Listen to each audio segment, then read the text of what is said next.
2, 1, action. Hey YouTube, TurtleLags here, bringing you another AFK Journey video. I am live on Twitch. Twitch chat, you guys can say hi to YouTube, your mom, your future self, whoever you want. You're going to be in this video. What I'm going to do this time, because I don't want this video to be too long or spend too much time editing, I'm going to basically crop this footage and send it directly to YouTube. There's a way to do that. So this is going to be one shot. Whatever happens, happens with this video. One take. Okay? So I've just spent the past hour with Twitch chat basically formulating the different pathing as well as different team comps to use for this brand new Battle Drills map called ShadowFrost, which will be appearing in global in about less than 24 hours. So basically the structure of this video will be as follows. First, we're going to go over the optimal pathing first and basically talking about the logic behind why I did it the way I did. Next, we'll go over sample teams for basically handling mobs.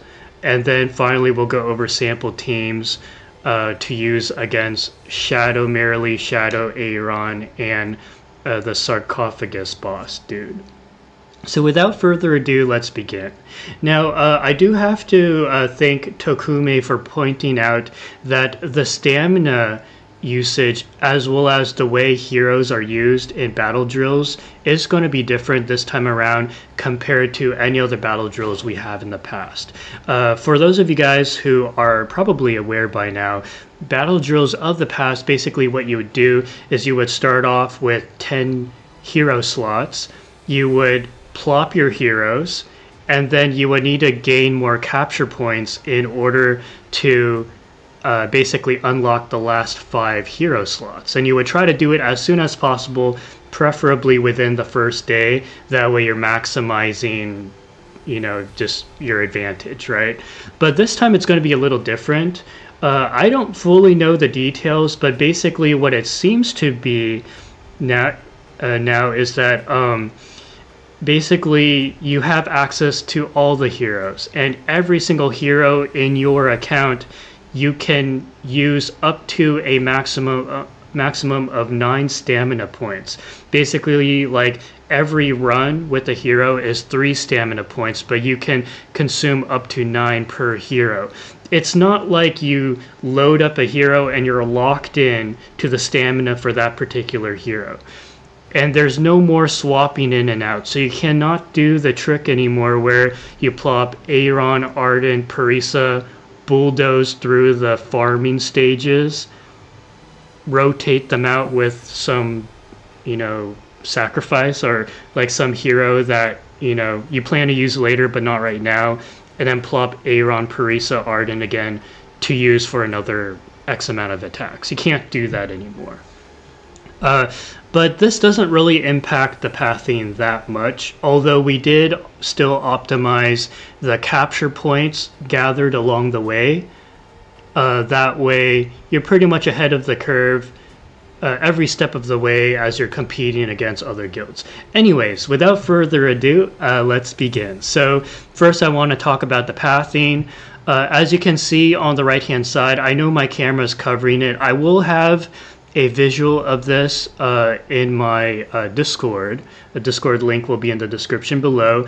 Basically what you're going to do, the idea is that you're going to start off in 2 camps. There's 15 slots each. You can put 15 guild members here, 15 guild members here. If your guild is very lopsided, like let's say half of your guild, or maybe like you have a couple whales in your guild and everyone's like free to play, for instance, you probably want your whales to split up. That way, just try to distribute the power. That way you can path up to the first buff without running into issues along the way. So basically step 1 is going to be for the west camp and the east camp to meet and grab the energy flow buff. Now this time around there's 2 different buffs to grab. There's the energy flow buff and then there's the moment of glory buff. These are buffs that if you've played previous battle drills you should be pretty familiar with. Basically, in a nutshell, energy flow buff provides you additional haste as well as energy. And then the buff down here, Moment of Glory, is every time you cast an ultimate, you get an attack buff and a crit buff for 8 seconds. So logically, to me, what would make more sense is if both East and West camp pathed up to snag the energy flow buff at the top first. Because that way, you are getting more haste, getting more energy to cast your ultimates more frequently to take advantage of the second buff. That's the logic there. So, and I do think, like, I know there's other content creators who have different pathing strategies, but I'm of the opinion the sooner that your 30 guildmates can meet up, the better. Because, you know, everyone logs in at different times of the day.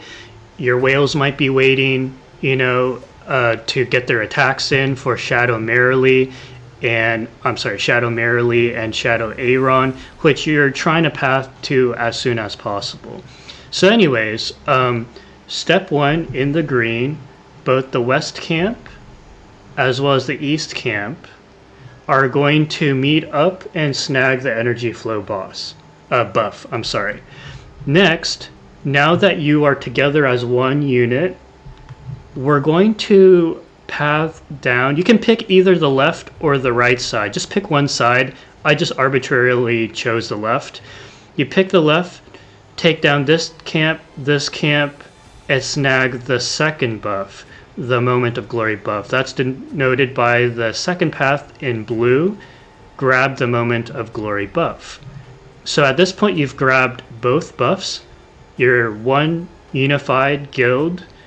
Now the third step is to path to the Shadow Muriel and the Shadow Aaron as quick as possible. That way your whales have something to do day one, right? Because ideally you don't want your whales to attack the small fry.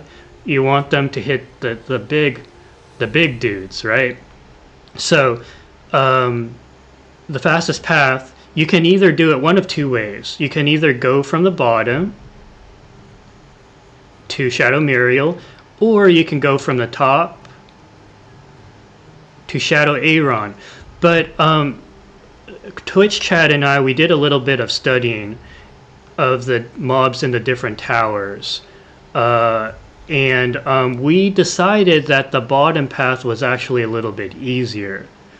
The reason being that if you were to take the top path, this camp right here has those undead CC immune enemies, which Aaron teams don't do so well against.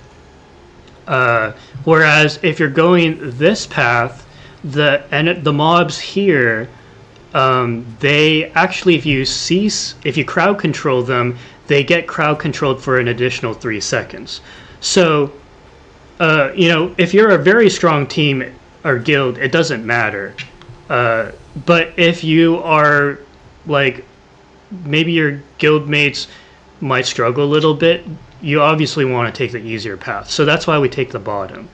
So that's the logic there. The only downside to the bottom path versus the top is that this tower here has a Dunleer. And this tower here, this tower down here has Dunleer and the tornadoes. And this tower up here, I'm trying to remember what it had. It had Hodgkin and these Earth Soul dudes. So you kind of pick your poison. Actually, that's kind of... Yeah, Dunleer might be a little bit tricky. But to get to Merrily, I think, this bottom path might be a little bit easier. Anyways, it's up to you what you guys decide to do. I decided that Dunleer, you know, we can't cast our ultimates for... I mean, I don't know what mode the opposing Dunleer might be. If the opposing Dunleer shuts down heals, then I think you're okay. But if he shuts down ultimates, that might still be okay based on the teams that I'm going to present to you. Anyways, I'm going to go with the bottom path. But you guys could do the top path if you want instead. But anyways, once you finish step 3, which is to path to Shadow Muriel, while your whales are attacking Shadow Muriel, the rest of the group will continue pathing along step 4, which is the yellow path. This is the quickest path. 5 attacks, hit this camp, 5 attacks, hit this camp, 5 attacks. Now you've unlocked Shadow Muriel. Yeah, so step 4, path to Shadow Aaron for the whales to attack. So step 3 and then step 4, once you complete these 2 steps, then you'll have basically reached, this is the quickest path to unlock both Shadow Muriel, Shadow Aaron, as your whales are handling those.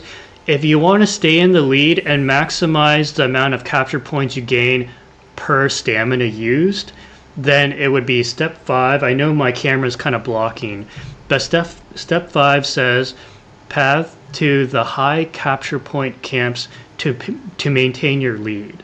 You know, some people care about that. So if you wanted the highest yielding camps, it's actually going to be the other 3 camps that you skipped along the semicircle, because those offer 20 capture points each. Yes. I'm not going to talk too much about these, but yeah, basically 20 capture points each. Once you take down those camps, then step 6 is really just to 100% everything else, because as you know, you need 100% the entire map in order to unlock the final boss in the center. Okay, so now that we've talked about that, let's go over the different team comps. We're going to break it down into 2 different team comps. One are sample area of effect teams, AoE teams, because a lot of the mobs that you're going to fight are going to be in groups of 5 enemies. So you want to deploy teams that take advantage of that. I know my camera is kind of blocking some of this. Let me go ahead and move my camera to the left. 1 second here.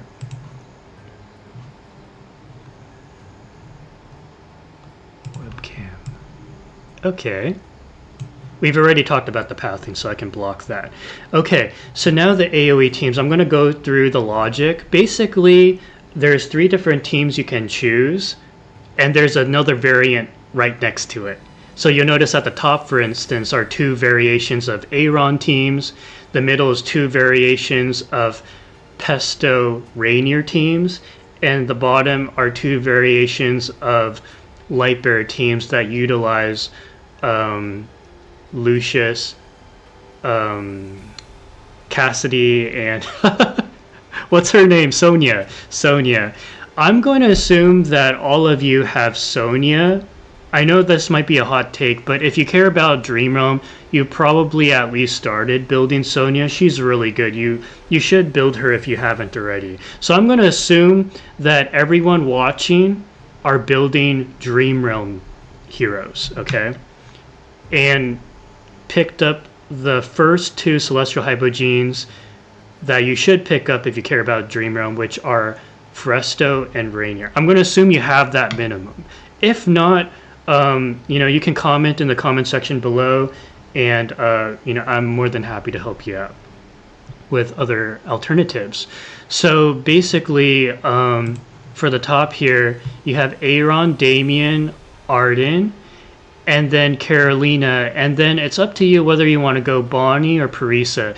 Now, in terms of like the nuanced positioning here, do keep in mind that for stage 1 of faction talents, the buff is on tile number 2.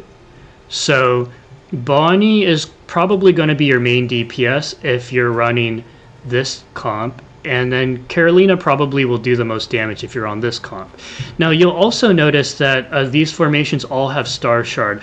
I'm assuming, like, I'm trying to make this video as relevant to the majority of folks as possible. So I'm going to assume maybe there's some new players down the road who just started the game. They don't have access to all the artifacts yet. Star Shard is always a safe spell to go with because it offers the highest haste stat of all the OG artifacts, and it also does true damage AoE style. So very versatile artifact. But I know there's new ones that you can, you know, swap to, especially later on as you have those artifacts leveled up more for the raw stats. So anyways, you have Aaron teams here. Just pick the one that works best for your account.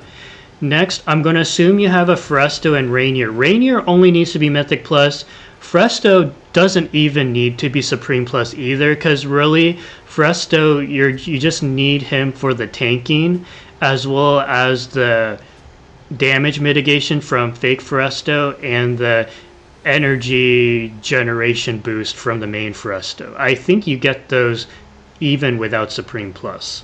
So, and then, you know, Smokey, and then from there, I think everyone has an Odie if you care about Dream Realm, and Odie I think will be very good.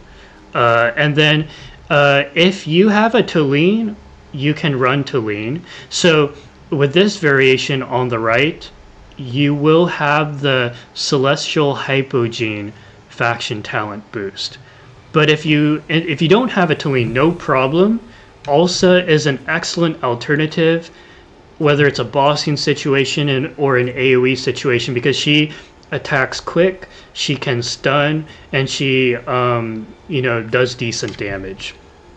And obviously, if you're running this variation, you're going to be taking advantage of the Mauler talent instead, which maybe more of you guys will have built compared to Celestial Hypogenes. So, you know, I'm just trying to offer as many options as possible. And then finally, for the last one, I really like Sonya. I don't know how difficult the enemies, how hard-hitting the enemies will be. So Lucius as a tank is just a very safe option to avoid any disasters, right? Because he can apply shields to your allies. And if you have Hugin, I think Hugin hands down is going to be 100% better than Rowan, because Rowan, he can provide energy to get you to ult faster. However, Hugin, he applies attack buffs. I think he applies haste buffs, and he can provide damage mitigation and shields. And Cassidy will be applying the Blessing of Tidal Strength to Sonya, who, in addition to buffing Cassidy and what's his face, the pirate dude, she also is a damage dealer herself, and Cassidy will be buffing her so that she deals even more damage. Yeah, so I really like this team, but if you don't have Sinbad, if you don't have Hugin, these are also alternatives that you can work with as well. Okay, so now that we've talked about AoE teams, now let's move over to the final slide, which is bossing teams. Okay, so for the bossing teams, actually the second and third team comp are pretty much the same. The only difference is the first team, because obviously Aaron teams are not going to be as optimal for the first team. So what you're going to do instead for this is instead of Aaron, you're going to run Thorin. Instead of Damien, you're going to run Ludovic. You're still going to run Bonnie. I know not everyone has Bonnie, but I think a lot of people do because, you know, waifu. But she's also a very good hero who, she's decent in Dream Realm, and she's very good with AFK stage pushing. So she's a hero you should be building for your account regardless. Everyone's going to have a Lily May, and she does excellent single target damage. So she's going to be another DPS. And then for the fifth slot, it's up to you. You can go Parisa to increase the attack speed and attack percentage of Bonnie, or you can go Brian. Brian is also a very good bossing DPS as well. So that's pretty much it. I want to keep it short and sweet. If you guys have any questions or any suggestions regarding additional team comps, you can leave a comment in the comment section below.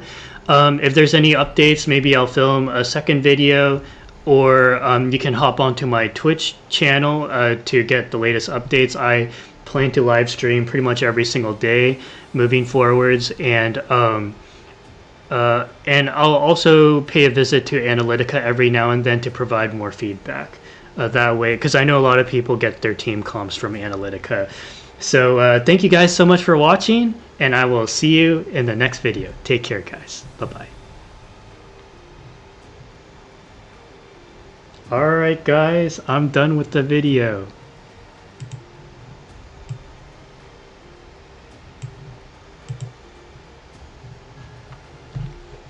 So it ended 2:01. Oh my god, that's a 20-minute video. Holy. Man, I need to learn how to be more concise.